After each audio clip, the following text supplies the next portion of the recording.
சிவகங்கை வாரச்சந்தையில் புற்றுநோயை ஏற்படுத்தும் ரசாயனம் கலந்த பட்டாணி பறிமுதல் செய்யப்பட்டது. சிவகங்கையில் வாரந்தோறும் புதன்கிழமை நடைபெறும் சந்தைக்கு ஏராளமானோர் வருகை தருவது வழக்கம்.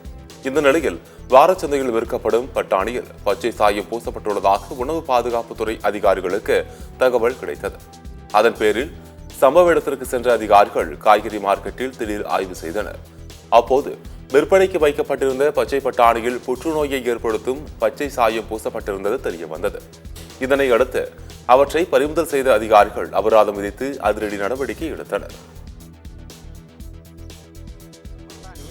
பட்டாணியை இவங்க என்ன செய்கிறாங்க, வாங்குறாங்க. மொத்தத்தில் வாங்கி அவங்க முத நாள் நைட்டு கெமிக்கல், அதாவது தடை செய்யப்பட்ட அந்த கலரை கெமிக்கலை அந்த கெமிக்கலை ஆட் பண்ணி ஊற வச்சுட்டு காலையில் வாரச்சந்தையில் கொண்டாந்து விற்கிறாங்க. இது நாங்கள் தொடர்ந்து எல்லா இடத்துலையும் சொல்லிக்கிட்டு இருக்கோம்.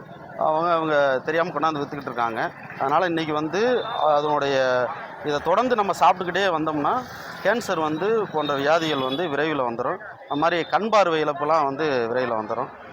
அதனால் இந்த மாதிரி பொருட்கள்லாம் விற்க வேணாம்னு சொல்லிட்டு பொதுமக்களுக்கு அறிவுறுத்திருக்கோம், கடைக்காரர்களுக்கு அறிவுறுத்திருக்கோம்.